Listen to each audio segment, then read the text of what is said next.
Hey guys, welcome back to the shop.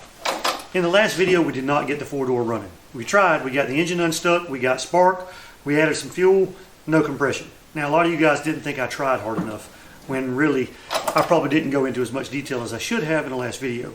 Now I had had mystery oil soaking in the cylinders for a couple of days, day and a half, something like that, by the time I tried to start it. So putting oil in the cylinders, which a lot of you have suggested, isn't going to work, and I'll show you why. Okay, so you can stick a compression tester in here, spin the engine over, and if you got no compression, you know you got a dead cylinder, but why do you have a dead cylinder? So I backed the two rocker arms off on number 2 cylinder right here. I put my compression gauge adapter in there. I've got my throttle blades open, and now we're going to put about 80 psi of air, and it's blowing out of the carburetor because the exhaust valve is not sealed at all. Or, I'm sorry, the intake valve is not sealed at all. The exhaust valve is probably not sealed either, but I'd have to get under there and try to feel it at the exhaust to check that one.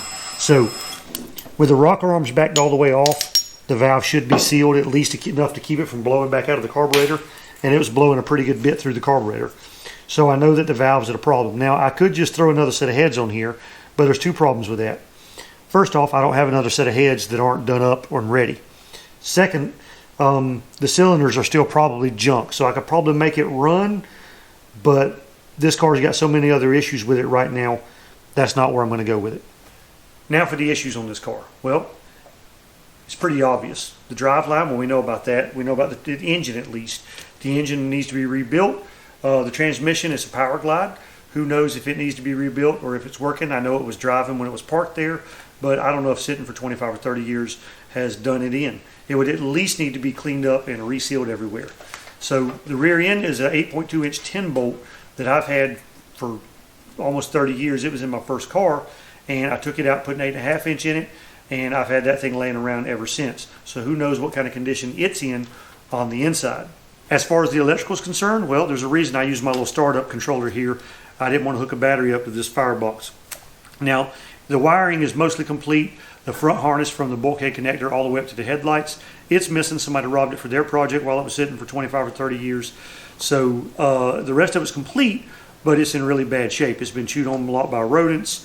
The ends have been pulled off, stuff like that. So I'm not sure the wiring under the dash is going to be any better than the stuff on the outside of the car, although it might be. And the interior, well, it's pretty nasty. Steering column is busted. The splines on the steering column were stripped out, so I couldn't even stick a steering wheel on this one if I had to. Some of the interior is the exterior because there's holes in the floorboard, and big ones. The seats are shredded. Headliner's falling down. Most of your hard to find trim pieces for a 4-door are there. All the plastic's there, even though some of it's dry rotted. So it does have a few things going for it. It's mostly complete. That armrest is missing. It's got a remote mirror that's broken, but it's got a lot of stuff on it that I might be able to sell to someone who has a good 4-door if I decide to part this thing out. Okay, so how do you make a 4-door cool? All right, well, not a lot you can do. I'm going to put a motor in it, and it's a 307. It's the one I built for the grudge race with my buddy Craig and his 70 Dart with a 318. Now, the race hasn't happened yet, but we're going to make it happen. I'm going to use this car to make it happen because the 69 Nova that I started replacing all the metal on, it's taken forever, so I'm just going to stick the 307 in this car and race him with this one instead. Now, I'll gut it. I'll take everything out of it that I can to get an advantage, and because most of this is junk anyway, and I don't want it falling off on the drag strip. But, you know, it's got a 307 in it now. It's beat up. It's dead. It's a 4-door. The car's beat to death. You know, the 307 is not going to make it cool because most people don't like 4-doors. Most people don't like 307s.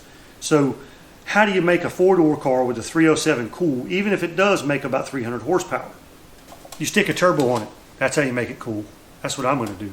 Now first I'm going to put that 307 in there. I'm going to run it on just motor. We're going to race Craig. We're going to beat the pants off that 318. And then we're going to maybe lower the compression a little bit, do the different heads or a different set of head gaskets, maybe a thicker head gasket.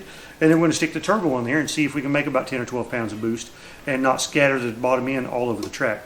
Which again, that would be a pretty cool video, especially people who hate 307s. You guys would love that. And if you hate 4-doors, maybe it'll hit the wall too. But let's not jinx me, please. Okay, so I got another project. I really didn't need another project, but we were waiting on parts for the budget build Nova. I wanted to put out some videos, so I figured I'd get this running real easy, and that didn't happen. So now we're going to build a turbo 307 4-door POS. Now, First, we're going to run it on motor and hopefully make enough power to beat Craig and his 318 Dart. And that car will be back on the channel here real soon. You're going to like what we do with that.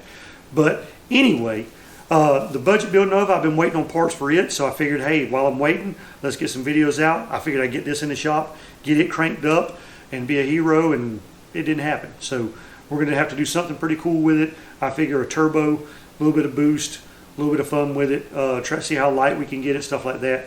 Ought to make a pretty good video. Now, plenty of other videos coming up real soon. We'll be back to work on the budget Nova as soon as I get a couple of parts I need, and you're going to like the way that's going to turn out. See you next time.